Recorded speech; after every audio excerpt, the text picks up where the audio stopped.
Alright, this is a tutorial on ballasting flex track. As you can see, I've been ballasting for a while now, and I thought I'd stop and video this last section of double track. I'm using medium ballast.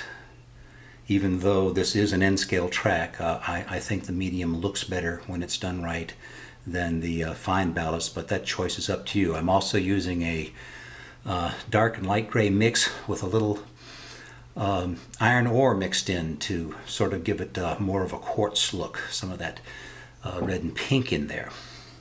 I have my glue mixed 2-to-1, water to glue, Elmer's white glue, and there's about an ounce of a dishwashing detergent in there to emulsify it. I have a round brush that I've cut down to short bristles for working the ballast, a spoon for applying the ballast, and an eyedropper for applying the glue. All right.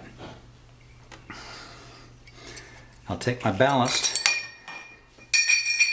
and pour some into the spoon. I find I make less of a mess using the spoon. And I'll run some right down the center. And I'll brush it forward, filling in the gaps in between the ties, but trying to get all that I can off the top of the ties and of course away from the rail. I'm not worried about what falls over the edge because eventually that will all be used.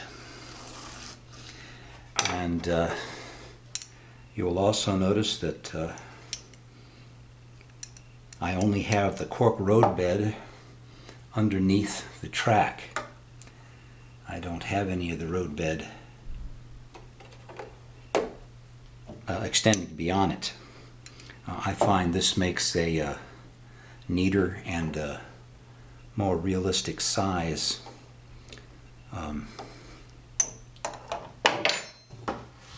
roadbed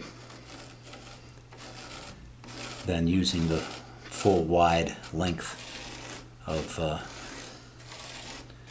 cork roadbed with the beveled sides. It just ends up too wide for my particular tastes, but of course this works either way. But I think after you see what I've done, you may want to try it this way yourself. It saves cork, although I would have to admit it does use a little more ballast because the ballast is going to be thicker at the edges.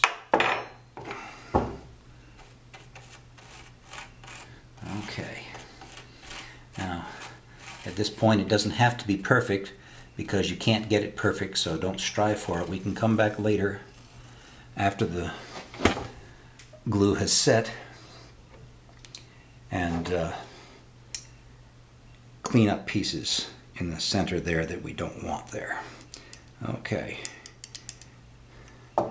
Now we'll run down the sides, and I'm pouring it so that it pours over top of the ties, keeping the edge of the spoon fairly close to the end of the ties. I pour it down like that.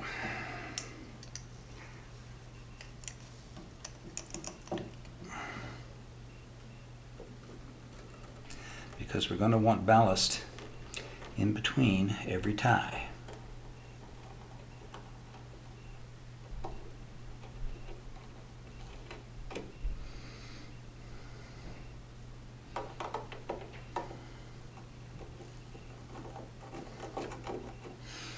And whenever we have some ballast that didn't get between the ties, we'll push it up in there with the brush.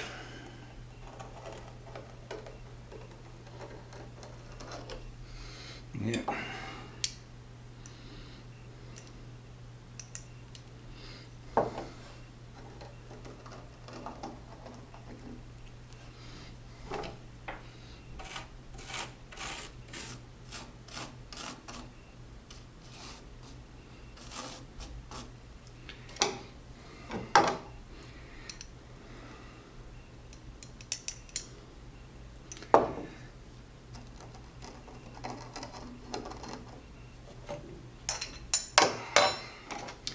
Alright, now taking the brush over and pointing it towards the rail, we'll brush the ballast off the top of the ties and push up to the side. The spilled ballast to make our bevel.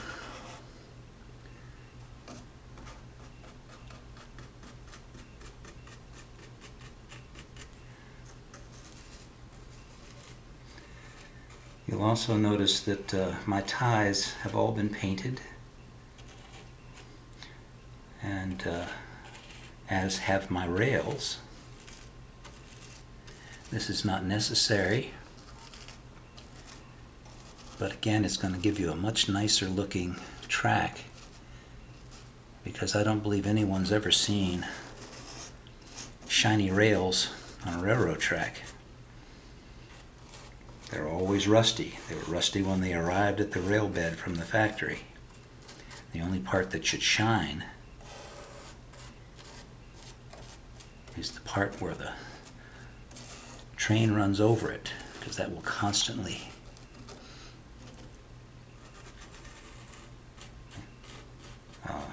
be wearing on it and keeping it shining. And of course on your track, that's how we get the electricity to the engine. All right, got one done, and just another few minutes and we'll have the other done.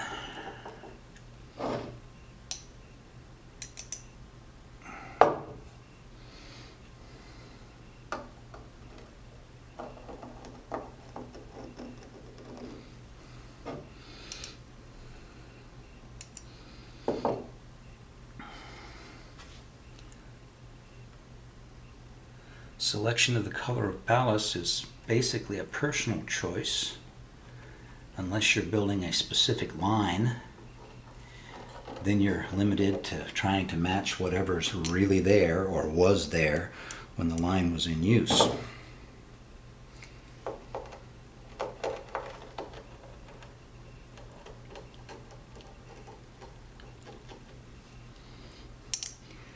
The particular colors I have chosen because it looks good to me.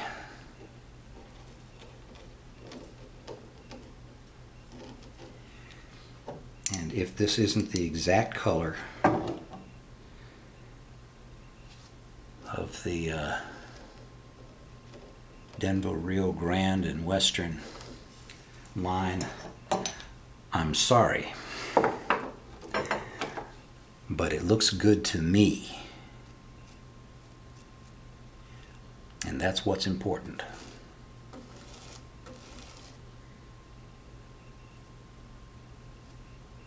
Keep that trough between the lines there. Pushing up the ballast to make sure it's between the ties on the end.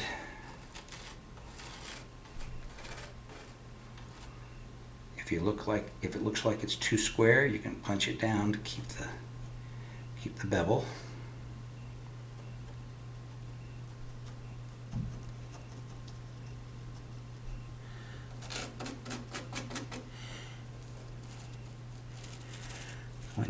If you have an edge like this, and I have a lot of edges like this on my layout, you're going to lose some ballast. Looks like I need a little more right there. But it does keep a nice edge on the side of your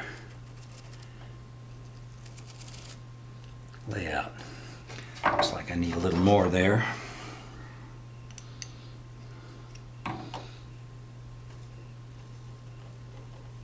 And a little more here.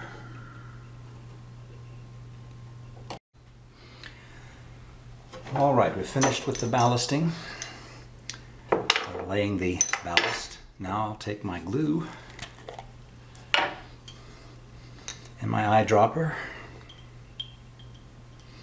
and I start in the center and just fill up the track.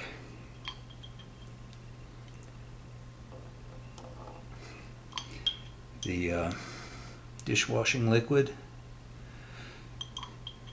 Keeps everything emulsified and allows the glue to sink right on through. And of course the Elmer's white glue dries clear.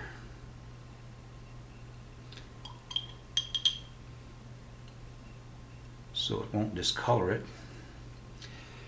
The dishwashing liquid I use is bright green, but you can see it's completely diluted by the white glue. No green tinge.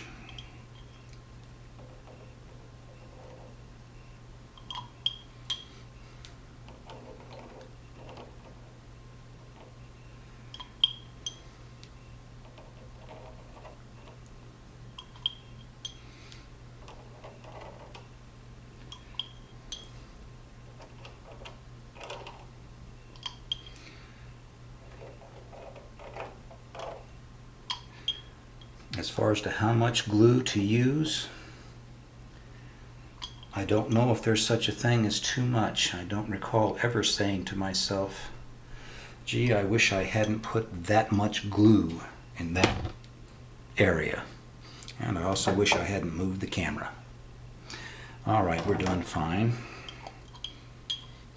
Now we'll go do the edges. Now what's important about the edges to maintain the bevel is I usually put the glue just right down on the ties in large amounts and let the glue seep through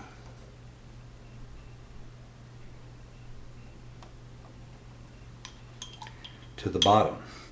You don't have to put it all the way to the bottom. I just put it up here at the top.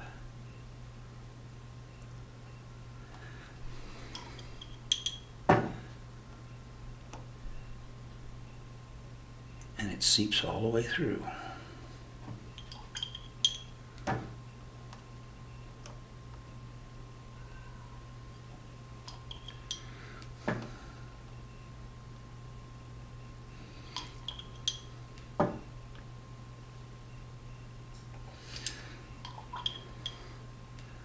Now at times,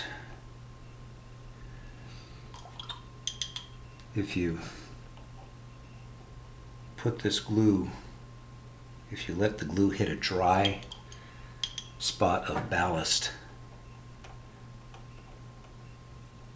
that's below the tie and on the bevel that you're trying to leave, it will roll down and take the ballast with it. Then you have to fix it. So try to always start putting glue exactly where you stop putting it in between applications, and then you won't have that trouble.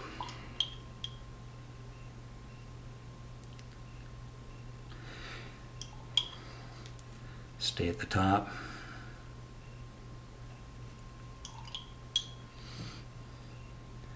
And let the glue seep through.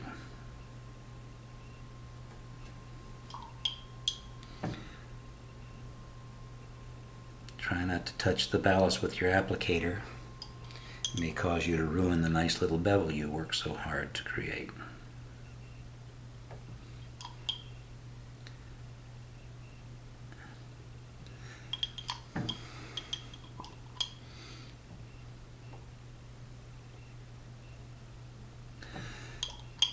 But of course there isn't anything that can't be fixed later.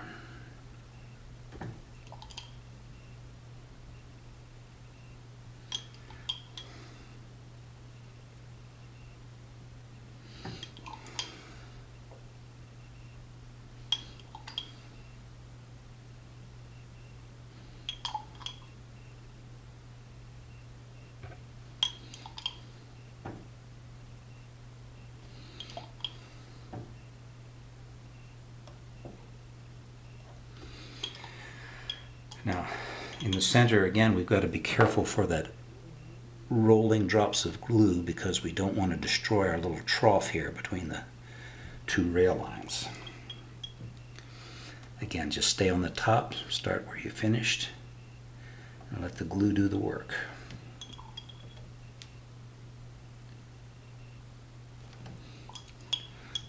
can run over here.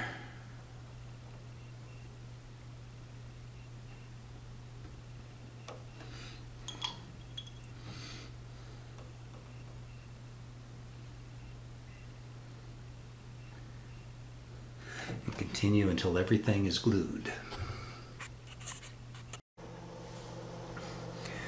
So now that we've applied the glue, we have the waiting time. I usually let it sit until the next day. I think at least 12 hours, 24 wouldn't hurt, to make sure that the glue is very, very dry. And then you can start going through with a pick and taking out pieces of ballast that have gotten on top of the ties, taking out pieces of ballast that have gotten up against the inside of the rail and would interfere with the running of the train. And after you've done that, you've got a nice looking double track here that's going to look quite realistic with its beveled ballast and its painted ties and its painted rails. And that's how I ballast my layouts.